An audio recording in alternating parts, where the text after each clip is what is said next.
Welcome to How You Pictured It, the podcast for creative entrepreneurs ready to grow their business in a way that feels good. Here you'll find actionable tips and tools to create the business and life you pictured. I'm your host, Kate Hyde with Dear Kate Brand Strategy. Let's get started.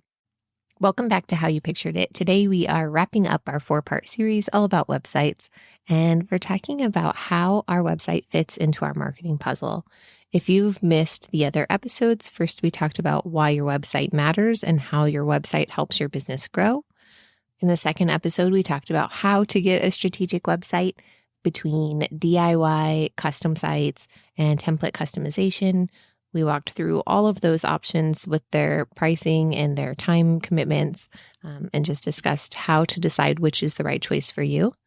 And then in the third episode, we covered what pages you need on your website and how to determine kind of what goes where, and work through that customer journey. So let's get into today's topic. We're talking about how your website fits into your marketing puzzle. When I'm talking about a marketing puzzle, it's a group of actions that help you connect with your customers, create awareness, generate leads, and boost your sales. In today's world, you can't really just take one action and hope that it works. You have to do a lot of marketing activities to generate leads and bring people into your business.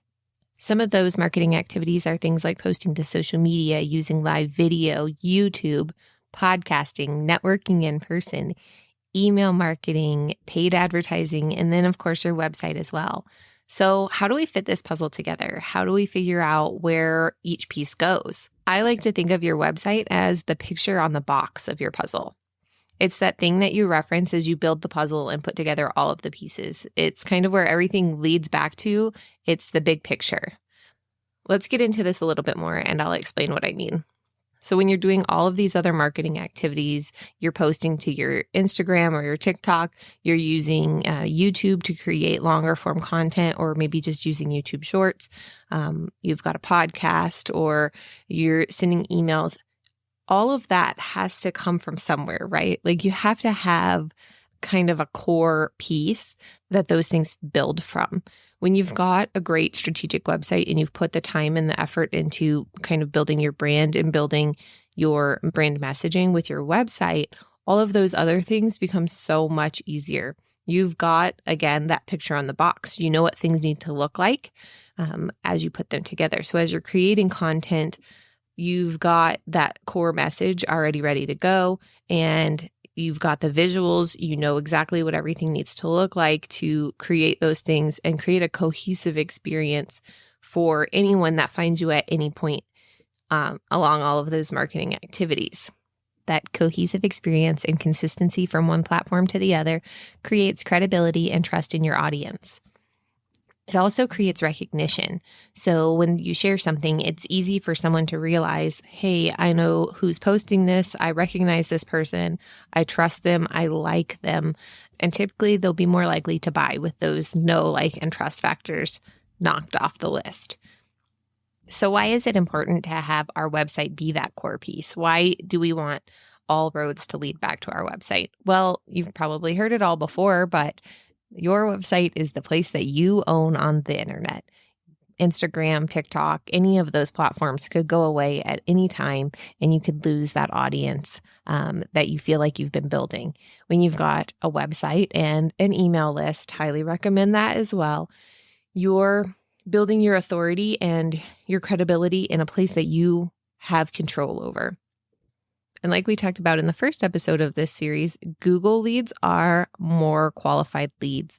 People that come to your website from Google are going to be more likely to be ready to buy than someone who comes across your content on Instagram or TikTok or wherever.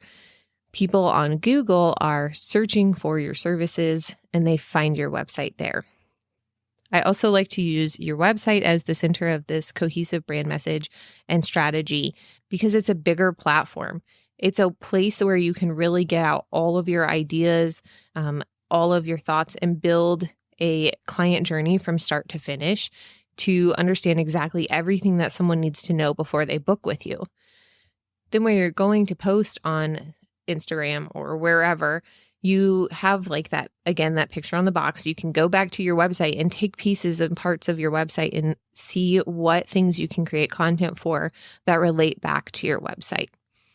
As far as Google goes, Google loves traffic to your website. So when you're posting to social media and you've got those link in bio, or like when you're sending people to links, you always want to send them back to your website because that is getting more traffic to your site. Google loves to see that people are finding value in your website and visiting your website.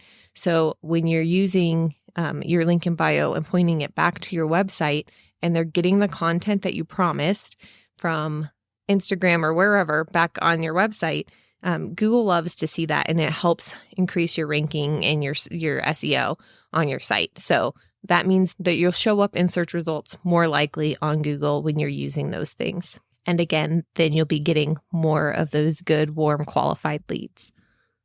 Oftentimes I see people using things like Linktree or Link in Bio or one of those kinds of platforms that allow you to put multiple links in for, for Instagram or wherever.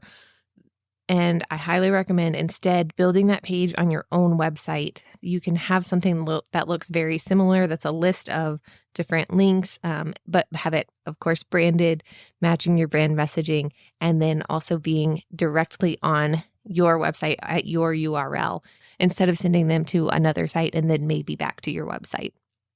You can also create more longer form content on your website in the form of a blog. Blogs are great for, again, having fresh content on your site for Google to crawl, and that helps your SEO and bring people into your site and build your business that way as well. But also when you're taking the time and you're creating that long form content, then you can repurpose that into your social media posts, into your email list. You can use like YouTube and create videos and then embed those into your blog and use transcripts and things like that to, again, create more content that's leading more people back into your site. Your marketing plan really should be about nurturing people and understanding where they are in the customer journey and in their buying journey. That's why we do all of these different marketing activities and not just one. We need to understand where people are at and be able to create an environment for them to be ready to buy. With a strategic website, that's exactly what we're doing. We're creating a place for them to go, a home for our business on the internet that explains everything that we do, how we can help people, and make sure that they feel seen by us. We want people to understand how and why they should work with us and that we're the right fit for them. If you are ready to get that strategic website and you need a little bit of help doing that, figuring out what the steps are, how to get all of these parts and pieces into place, I have a free masterclass coming up called The Roadmap to Your DIY Website. You can find the information for that at dearkatebrandstrategy.com/roadmap. I hope this episode has been helpful for you to understand exactly where your website fits into your overall marketing plan and how it can really help you grow your business. If you have any questions, feel free to reach out to me on Instagram at Dear Kate Brand Strategy. I really look forward to working with you and seeing you in that free masterclass coming up soon on July 6th at 10 a.m. Mountain Standard Time. If you're listening to this after that time, it's okay. You can still go to that link and get access to the masterclass recording. I look forward to talking with you, and I hope that you've enjoyed our series on websites. Our next episode, we'll get back into more guest interviews. I'm excited to share with you a couple of episodes that I've already got recorded and ready to go in the month of July. Please take a moment to rate and review how you pictured it on whatever podcast player you're listening to, and I will talk to you soon. Bye.